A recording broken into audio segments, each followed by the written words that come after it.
95편은 1987년 11월 28일에 발생한 비행기 사고입니다. 이 사고는 남아프리카 공화국 항공사인 남아프리카 항공 소속 보잉 747-244B 콤비 항공기가 모리셔스를 향해 비행 중 화재로 인해 추락한 사건입니다.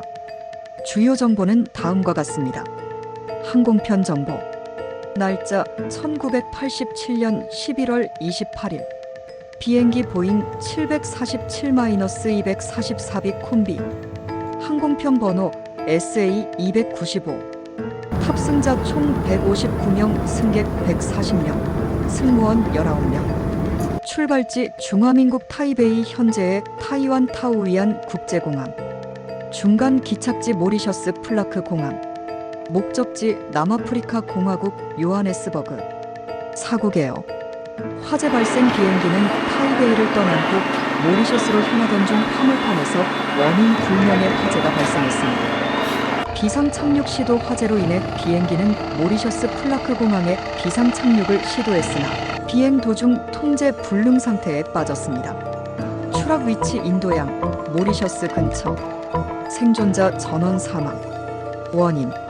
사고 원인은 화물칸에서 발생한 화재였지만 화재의 구체적인 원인은 명확히 밝혀지지 않았습니다. 보고서에 따르면 화물칸에는 리튬 배터리나 위험 물질이 실려 있었을 가능성이 제기되었으나 당시 남아프리카 정부는 화물의 정확한 내용에 대해 투명하게 밝히지 않았습니다. 후속 조치 및 여파. 블랙박스 분석. 사고 현장에서 회수된 블랙박스는 화재 당시의 상황을 기록했으나 데이터 손상으로 인해 명확한 원인을 밝혀내지 못했습니다. 항공 안전 규정 강화. 이 사고는 화물칸 안전 및 화재 방지 시스템의 중요성을 강조하며 국제적인 항공 안전 규정 강화로 이어졌습니다. 논란. 남아프리카 공화국 정부는 사고 당시 아파르트헤이트 체제 하에 있었기 때문에 사고 관련 정보를 투명하게 공개하지 않아 논란이 일기도 했습니다. 비행 경로 및 기종. 사고기는 보잉 747-244B 콤비형 항공기로 승객과 화물을 동시에 운송할 수 있는 구조였습니다. 이 항공편은 중화민국 현재의 타이완 타이베이를 출발해 모리셔스를 경유한 후 남아프리카 공화국 요하네스버그로 향할 예정이었습니다. 사고 당시에는 중간 기착지인 모리셔스 플라크 공항으로 비행 중이었습니다. 사고의 주요 사건들. 화재 발생. 비행 도중 항공기의 메인 화물칸에서 화재가 발생했습니다. 화재는 항공기 내부로 연기가 퍼지기 시작하면서 치명적인 상황을 초래했습니다. 승무원들이 비상 대응을 시도했으나 화재가 매우 급속도로 확산되었습니다. 비상 착륙 시도. 화재 발생 직후 기장은 모리셔스 플라크 공항으로 비상 착륙을 결정했습니다. 그러나 화재로 인해 항공기의 전기 시스템과 조종 장치가 손상되면서 통신과 제어 능력이 크게 제한되었습니다. 추락. 모리셔스 해안에서 약 240km 떨어진 인도양 상공에서 비행기는 추락했습니다.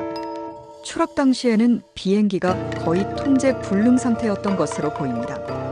항공기 탑승자 159명 전원이 사망했습니다. 조사 및 논란.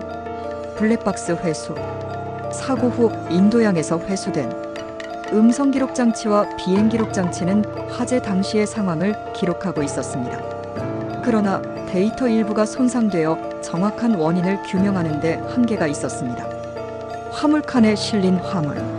사고기에는 다양한 화물이 실려 있었는데 일부는 위험 물질 리튬 배터리, 화학 물질 등을 포함하고 있었을 가능성이 제기되었습니다. 남아프리카 공화국 정부는 정확한 화물 내용에 대해 명확히 밝히지 않았고 이는 사고 원인을 둘러싼 논란을 불러일으켰습니다. 아파르트헤이트와 비밀주의. 당시 남아프리카 공화국은 아파르트헤이트 체제 하에 있었으며 정부의 비밀주의가 만연했습니다. 일부에서는 사고기 화물칸에 군사적 또는 비밀스러운 물품이 실려 있었을 가능성을 제기하며 정부의 책임을 추궁했습니다. 사고 이후 항공 안전에 미친 영향. 화물칸 화재 감지 및 진압 시스템 개선. 이 사고는 화물칸에서 발생할 수 있는 화재의 위험성을 경고하며 국제 항공 규정을 강화하는 계기가 되었습니다. 이후 화물칸 화재 감지 및 소화 시스템이 의무화되었고 화물의 안전 관리가 더욱 엄격해졌습니다.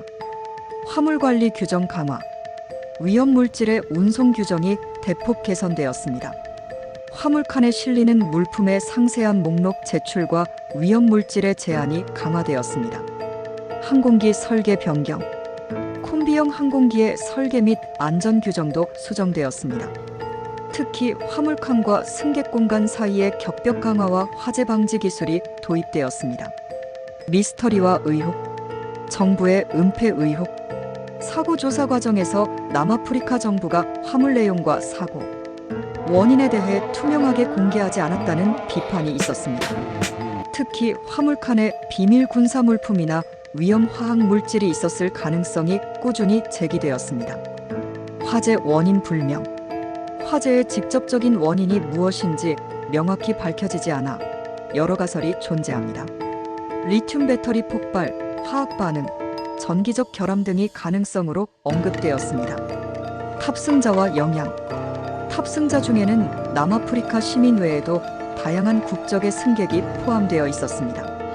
희생자들의 유족은 사고 원인 규명과 책임 소재를 명확히 밝혀줄 것을 요구했지만 사고에 대한 의혹은 완전히 해소되지 않았습니다. 이 사고는 기술적, 정치적, 윤리적 논란을 모두 포함하며 오늘날까지도 연구와 분석의 대상이 되고 있습니다. 사고의 자세한 경과, 비행 당시 상황, 사고기가 타이베이를 떠난 시점에는 항공기 상태가 정상적이었습니다. 사고는 새벽 시간대 모리셔스 현지 시간 기준 4시 15분경에 발생했습니다. 승무원들은 화재 발생 직후 경고를 받았으며 화재를 진압하려는 시도를 했습니다. 화재 발생 위치는 항공기 메인 데크의 화물칸으로 확인되었습니다. 해당 구역은 승객 객실 바로 뒤에 위치해 있었습니다. 기장의 대응, 기장 에릭 기세르트 기장은 상황을 파악한 후 모리셔스의 플라크 공항에 비상 착륙을 시도하기로 결정했습니다. 하지만 화재로 인해 항공기의 전기 시스템과 주요 제어 장치들이 손상되기 시작하면서 항공기는 점차 조종 불가능한 상태에 빠졌습니다. 추락 순간, 항공기는 화재가 계속 확산됨에 따라 기내 산소 농도가 급격히 감소했고 승무원 및 탑승자들은 질식과 열로 인해 사망했을 가능성이 높습니다. 비행기는 결국 통제 불능 상태로 인도양에 추락했습니다. 당시 마지막으로 기록된 비행 고도는 약 1만 2천 피트 약 3,650m였습니다. 조사 과정의 주요 쟁점, 화재 원인에 대한 불확실성, 화재의 직접적인 원인은 끝내 명확히 규명되지 못했습니다. 몇 가지 가능성은 다음과 같습니다. 리튬 배터리 폭발 화물칸에 운송 중이던 리튬 배터리가 과열되면서 화재를 일으켰을 가능성이 있습니다. 화학 반응 화물칸에 적재된 화학 물질이 서로 반응했을 가능성도 배제할 수 없습니다. 전기적 결함, 전선이나 전기 장비의 결함으로 인해 화재가 발생했을 가능성.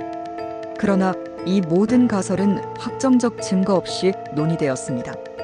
블랙박스의 제한적 정보, 회수된 블랙박스 비행 데이터 기록 장치 및 음성 기록 장치는 사고, 직접 몇 분 동안의 상황만 기록하고 있었습니다. 화재로 인해 블랙박스의 일부 데이터가 손상되었고 이를 복구하려는 시도가 있었지만 중요한 단서들을 얻는 데 실패했습니다. 정부의 비밀주의, 남아프리카 공화국은 아파르트헤이트 체제 아래 국제적인 고립 상태에 있었습니다. 사고와 관련된 화물에 군사적 물품이 포함되었을 가능성이 제기되었지만 남아프리카 정부는 이를 부인하거나 명확한 정보를 제공하지 않았습니다. 이는 유족들과 국제사회의 강한 비판을 불러왔습니다. 군사적 화물 가능성, 일부 보고서에서는 화물칸에 군사용 물품이나 방위 산업 관련 물자가 적재되었을 가능성이 제기되었습니다. 아파르트헤이트 정권의 군사적 필요에 따라 민간 항공기가 군사 물자를 운송했을 수 있다는 추측이 꾸준히 제기되었습니다. 사고의 기술적 교훈, 화물칸 화재 감지 및 소화. 이 사고 이후 화물칸의 화재 감지 및 소화 시스템에 대한 국제 항공 규정이 대폭 강화되었습니다. 화물칸에 자동 화재 진압 장치가 필수적으로 설치되었으며 화재 발생 시 연기와 화염이 객실로 확산되지 않도록 설계 기준이 수정되었습니다. 화물 관리. 화물칸에 적재되는 물품의 성격과 상태에 대한 점검이 더욱 엄격해졌습니다. 특히 위험 물질의 운송에 대해 새로운 분류 체계가 도입되었고 운송 가능 여부와 포장 기준이 강화되었습니다. 항공기 설계 변경. 콤비 항공기 승객과 화물을 동시에 수송하는 항공기의 화물칸과 객실 사이의 격벽 설계가 개선되었습니다. 화물칸 화재가 발생해도 승객이 안전하게 대피할 수 있는 구조를 갖추는 것이 새로운 표준이 되었습니다. 정치적 논란과 여파. 남아프리카 정부의 은폐 논란. 정부가 화물칸의 화물 내용을 공개하지 않은 점은 사고 원인 조사를 방해했다고 평가받습니다. 국제사회는 남아프리카 정부의 불투명한 태도를 비난하며 유족들의 권리를 침해했다는 비판을 제기했습니다. 아파르트헤이트의 영향. 사고는 아파르트헤이트 체제의 국제적 고립과 신뢰 부족을 다시 한번 강조하는 사건이 되었습니다. 조사 과정에서 남아프리카 공화국 정부의 진실성을 의심하는 목소리가 커졌습니다. 유족들의 요구. 유족들은 사고 원인과 책임 소재를 명확히 규명할 것을 지속적으로 요구했지만 정부의 대응은 미온적이었습니다. 일부 유족들은 국제적인 법적 대응을 모색하기도 했습니다. 오늘날의 평가. 이 사고는 항공 역사에서 가장 미스터리한 사고 중 하나로 여겨집니다. 기술적 교훈 외에도 정치적 맥락과 비밀주의가 얽혀 있다는 점에서 일반적인 항공사고와는 다른 차원의 관심을 받고 있습니다. 오늘날에도 남아프리카 항공 295편 사고는 화물칸 화재와 관련된 연구 및 규정 강화의 중요한 사례로 인용되고 있습니다.